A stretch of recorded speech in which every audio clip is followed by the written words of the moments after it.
हमने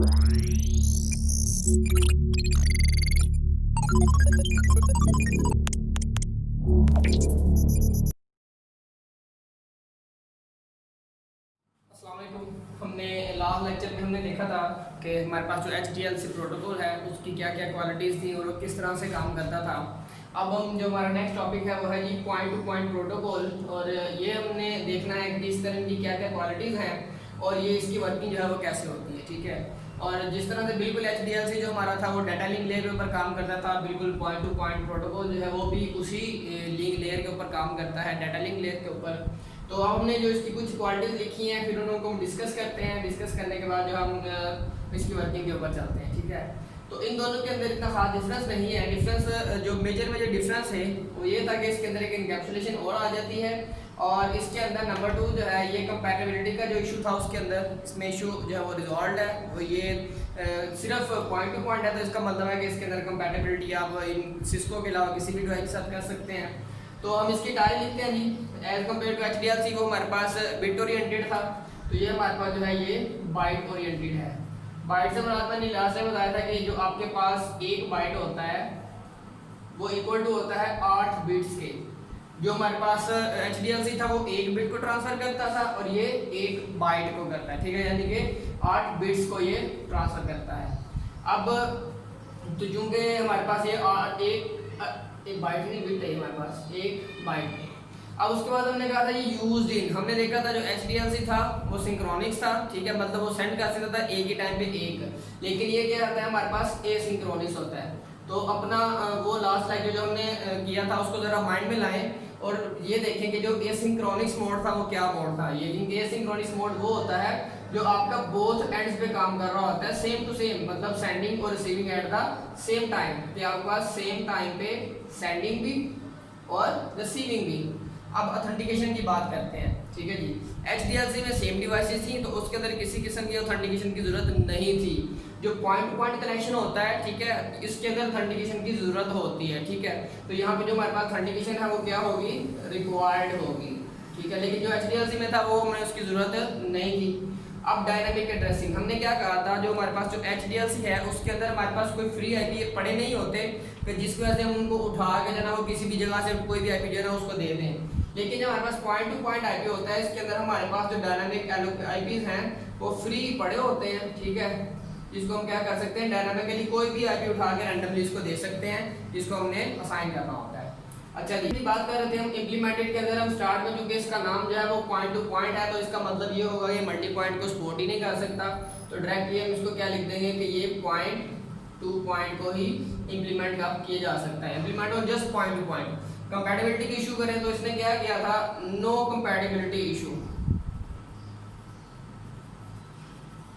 क्योंकि कोई कंपैटिबिलिटी इशू नहीं है, क्योंकि ये पॉइंट टू पॉइंट है तो इसको कोई भी जब डिवाइस से आप ऑथेंटिकेट करवाएंगे, ऑथेंटिकेट होने के बाद वो क्या करेगा, उसको इशू की कोई जरूरत नहीं पड़ेगी। अब जी इसके अंदर हमारे पास आ गया ये इसकी वर्किंग है, हमने इसको भी देखना है। इसके अंदर थोड़ा सा डिफरेंस आता है HDLC के अंदर, इस वजह से इसको मैंने जल्दी जो है ना वो कवर कर दिया ताकि जो लोग HDLC को एक बार सुन लेंगे तो उसके साथ आपको PPP को याद रखना भी आसान हो जाएगा। ठीक है, सारी क्वालिटीज वही हैं, एक दो का डिफरेंस आएगा बस, बाकी सब के सब सेम हो जाएंगे। ठीक है, अब हम बात करने लगे हैं जी, ये वही चीज़ें हैं जिस इसके अंदर एक एक्स्ट्रा चीज़ ऐड कर दी गई है, फ्लैग है, एड्रेसेस हैं, कंट्रोल है हमारे पास, प्रोटोकॉल, ये चीज़ एक्स्ट्रा है जिसको मैं डिस्कस करता हूँ। डाटा भी वही आपका होगा, चेक पॉइंट्स भी वही होंगे, फ्लैग भी वही होंगे। अब हमने लास्ट टाइम HDLC के अंदर देखा था, ये हमारे पास क्या होता है, स्टार्टिंग फ्लैग होता है। स्टार्टिंग फ्लैग क्या हमें बताता है कि जो स्टार्टिंग बिट होती है आपकी, सॉरी बाइट होगी, ठीक है, ये उसको डिनोट करेगा। फ्लैग यहाँ से आपका डाटा शुरू हो रहा है। एड्रेस के अंदर क्या है, चूंकि ये सेंडर है, ठीक है, इसको रिसीवर का एड्रेस का पता होगा, तो इसके पास क्या होगा, रिसीवर का एड्रेस पड़ा होगा। अब हमने कंट्रोल की बात की थी, कंट्रोल के अंदर हमने ये देखना था फ्लो कंट्रोल क्या होता है इसका। ये सारी पुरानी बातें हैं इसलिए मैं जरा जल्दी इसको कवर अप कर रहा हूँ।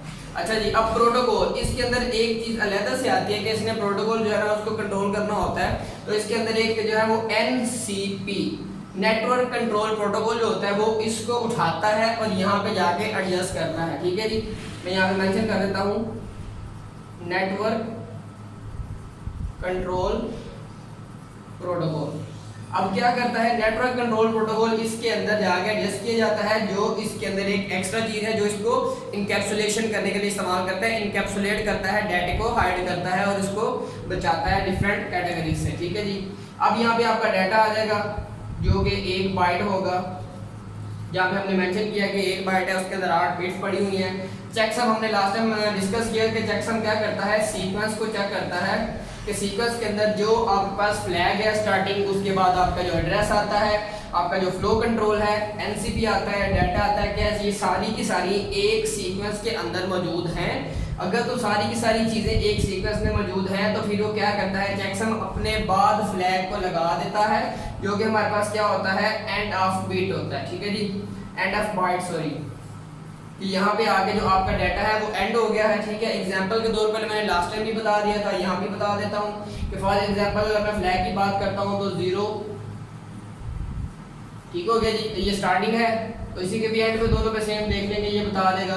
अगर स्टार्टिंग है या एंडिंग है दोनों के एंड पे भी सेम हो जाएगा। ठीक है, अब यहाँ पे ये सब के सब जो है वो 1-1 बाइट के हैं सिवाय आपके प्रोटोकॉल के। ये जो है वो 1 से लेके 2 बाइट तक का हो सकता है, ये भी 1 बाइट का है।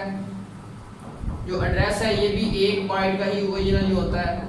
डाटा जो है वो ऑब्वियसली हमारे पास 1 बाइट का है। जो हमारे पास चेक पॉइंट होते हैं ये भी 1 ही बाइट का होता है। ठीक है जी, तो this is all about PPP. ठीक है, तो इसके अंदर किसी किस्म का कोई भी क्वेश्चन हो तो आपने कमेंट सेक्शन में जाके पूछ लेना है।